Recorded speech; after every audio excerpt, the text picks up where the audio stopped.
I'm Division Chief Mike Beverlin, coming to you from the National Fire Academy in Emmitsburg, Maryland. We're standing in front of the Fallen Firefighters Monument, and you're watching Report on Conditions. Tonight on Report on Conditions, we take you to a house fire in unincorporated Indio. We'll also learn why it's important to pull over for fire resources. And we stop in Emmitsburg, Maryland, where our personnel expanded their knowledge and skills.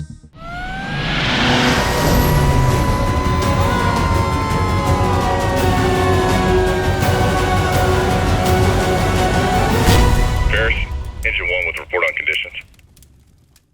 Hi, I'm Rob Rosine, and thank you for joining CAL FIRE, Riverside County Fire Department's Report on Conditions. For the past week, from January 29th to February 2nd, our firefighters responded to 2,633 calls for service. This included 2,006 medical emergencies and 81 fire-related calls. Of the fire calls, 10 were vegetation fires and 15 were structure fires. Let's take a look at a highlighted incident from this past week. On Tuesday, January 30th, 911 dispatchers received multiple reports of a house on fire at the 84,000 block of Lingayen Avenue in the unincorporated area of Indio. The first arriving engine reported an active fire in a single-story, single-family dwelling with threat to an adjacent structure. The incident commander requested Imperial Irrigation District and Southern California Gas Company to the incident for assistance. Firefighters contained the fire to the structure, but due to heavy damage, the residents were displaced. The American Red Cross was requested to assist 2 adults and 1 child with shelter. Firefighters remained on scene for approximately 2 hours, working on salvage and overhaul. No injuries were reported. I got what it takes. I've got what it takes. I've got what it takes.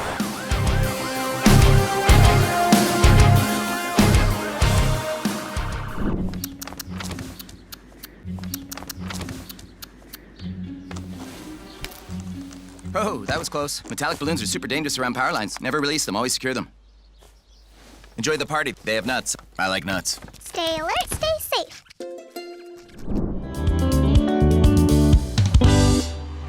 My name is Elena, and I want to know, when a fire engine is behind us, why do we have to pull over?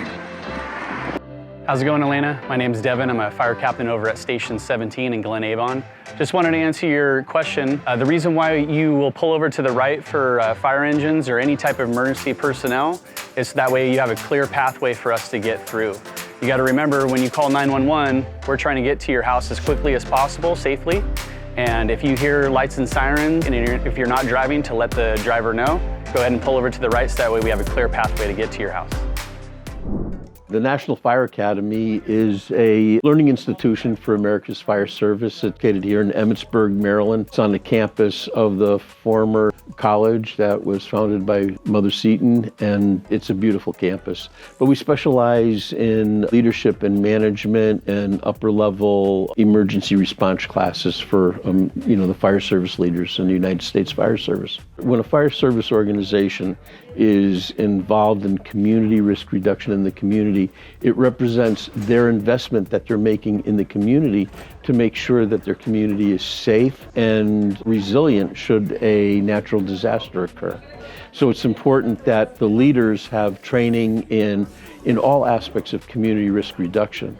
And when you take a look at the different strategies that we use in CRR, which is education, engineering, economic incentives, enforcement, and emergency response, you'll see that it actually embraces all aspects of the fire service, from inspection, emergency response, disaster response, mitigation. So it's important that we all have skills to be able to develop those programs and evaluate those programs. The big thing is we forget that these programs that we help develop, a lot of these are activity related regarding your own community. The programs that we do here help and bring back to the community at large. That's what we're looking at. We're not looking at creating papers or more things that help promote you. It's to promote the community.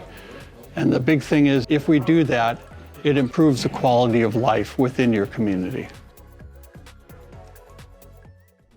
With us being well into February, let's take a moment to acknowledge promotions and retirements from this last month.